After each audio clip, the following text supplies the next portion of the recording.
Bright Duty. Every student matters. Now children, let us try to answer some of the important questions from this topic. Now the first question arises, what are the advantages of sexual reproduction over asexual reproduction? As I told you earlier, asexual reproduction or cell-by-cell division is not possible in complex organisms like human beings, in which there is so much differentiation. We have so many different organs. So cell-by-cell division is not possible.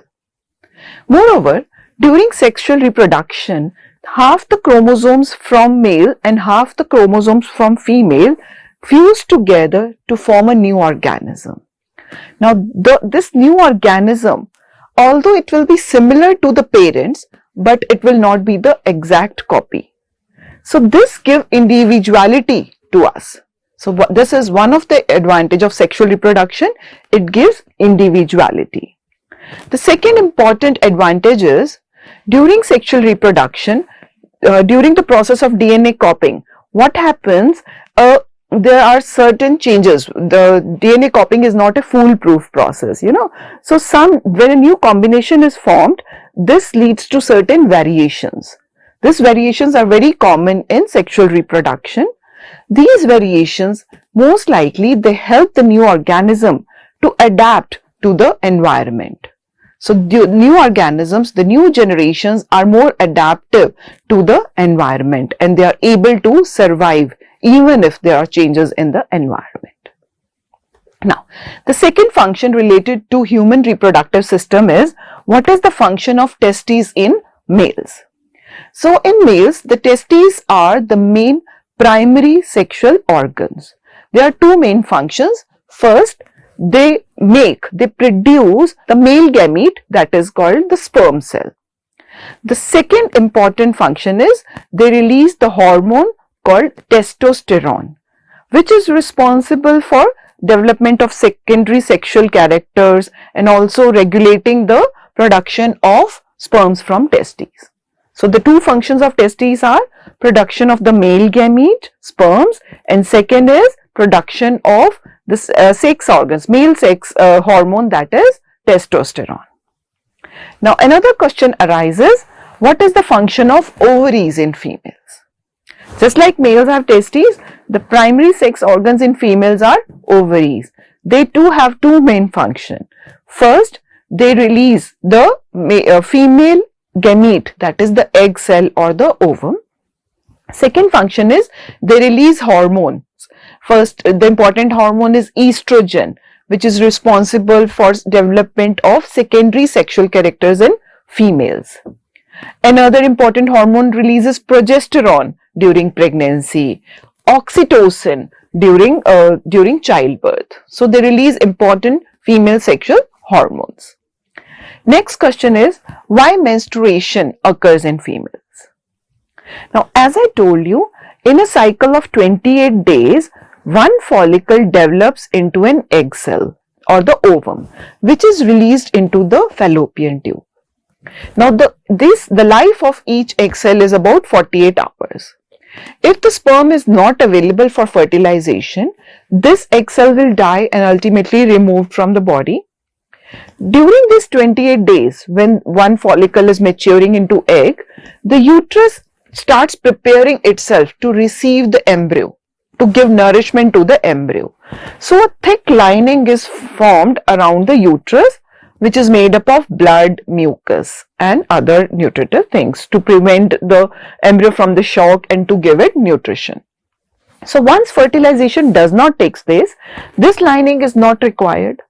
So what happens when the egg cell die? This lining starts breaking and it shreds and it comes out of the vagina as menstrual flow. Every month, every 28 days cycle, this happens.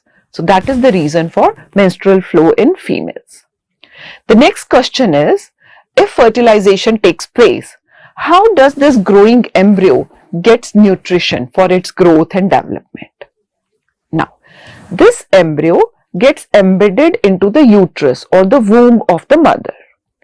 At the site of embedded, where it gets embedded, a disc-shaped special cells are formed. This is called placenta. The placenta has follicles or it has villi, so which is richly supplied by blood from the mother's side. So as the blood flows into the placenta, placenta absorbs the nutrition, glucose, oxygen, whatever is required for growth and transfers it to the growing embryo.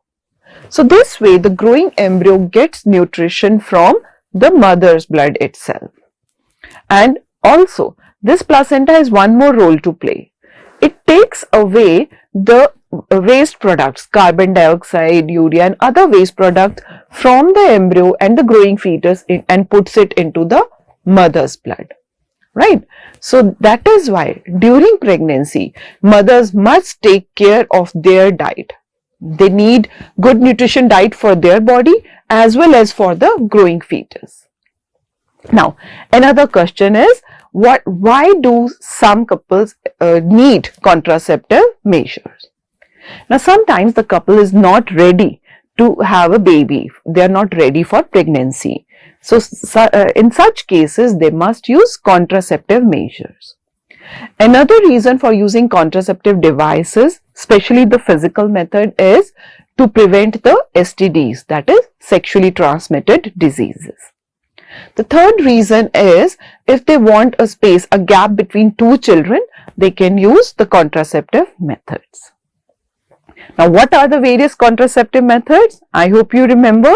The first one is the physical barrier or the physical method, in which the sperms are not allowed to come in contact with the egg cell during sexual intercourse.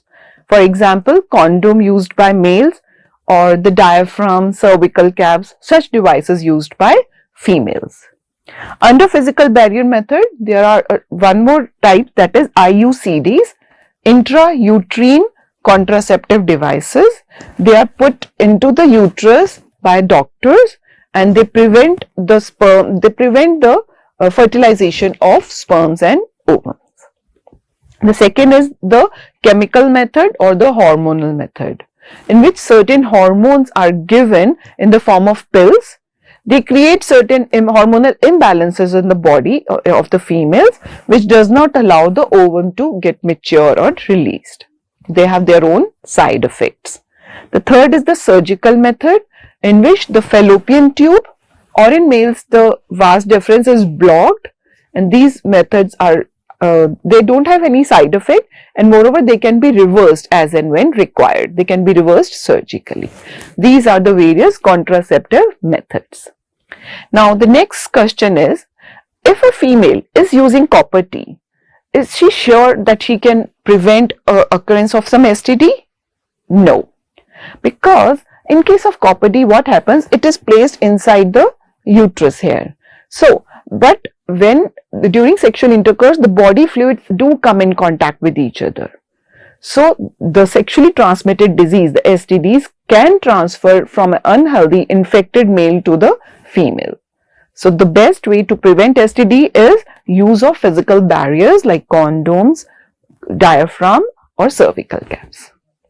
So, with this, we discussed all the important questions pertaining to this topic. Students, some important questions from the next topic, that is the male reproductive system in humans. Question number 1. Draw a label diagram of male reproductive system. To start with, what you must do is first draw the scrotum sac. This is a sac-like structure which holds the testes. Testes, there are two circular structures which produce the sperms. Around the testes, there is a coiled tube called epididymis. From the epididymis, the ureter comes out. This tube-like structure is called the vas deferens or the sperm duct. It carries the sperms from the epididymis to urethra. Now, there is a tube which is coming from the urinary bladder, which is called the urethra. It carries the urine. So, these sperm ducts, they join with this urethra to form a common opening. So, in males, there is a common opening for the sperms and for the urine. Then, this urethra, around the urethra, there is a muscular structure called the penis. So this is from where the urine as well as the sperms come out. Apart from this, there are some glands which you must draw. Here you can draw the seminal vesicles. These are the glands along the sperm duct. Apart from this, there is another gland, the prostrate gland here. So these seminal vesicles and prostrate glands also secrete their secretions into this sperm duct. So the sperm duct carries the secretions from the glands as well as the sperms from testes. So this is the cross section of male reproductive system in humans. Question number 2. What is the role of testes in male? The testes, there are a pair of testes which are the reproductive organs in male in human beings. So what is their role? They serve two main purposes. First, they secrete the male reproductive hormone, that is testosterone. Testosterone is responsible for development of secondary sexual characters in males, like the voice box. During puberty, the voice becomes hoarse in males, in boys. So that is because of testosterone. Similarly, the beard, the mustache, or the shoulders become broad. All these secondary sexual characters are due to the hormone secreted through testes, that is testosterone. Another important role of testes is that they produce the male gamete, which is the sperms, which actually takes part in the reproduction process. So there are two functions of testes. Question number 3. What is the role of seminal vesicles and prostrate glands? So these seminal vesicles and prostrate glands, they are present in the male reproductive system. They secrete their secretions into this sperm duct. The function is of that fluid secreted by these glands is, first, they provide nourishment to the sperms. Because sperms have to be mobile, they travel and for reproduction and they have to fuse with the female gamete. So for that they need nourishment. So first function is that this fluid provides nourishment, nutrients to the sperm.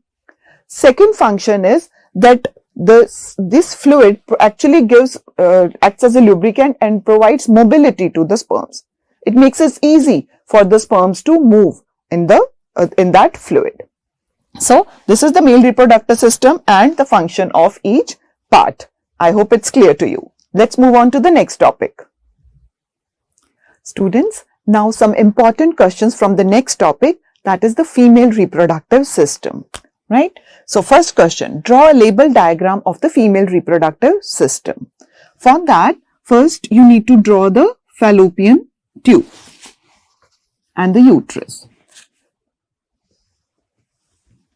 This is the fallopian tube. At the end of the fallopian tube, there will be two ovaries. So in the center, there is a bag-like structure which is called the uterus.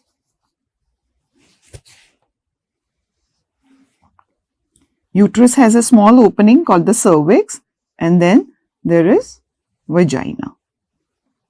Right? Now here you can draw two ovaries which are actually attached to these. These are a pair of ovaries, one on left side, one on the right side. So on uterus you can also show some thick lining.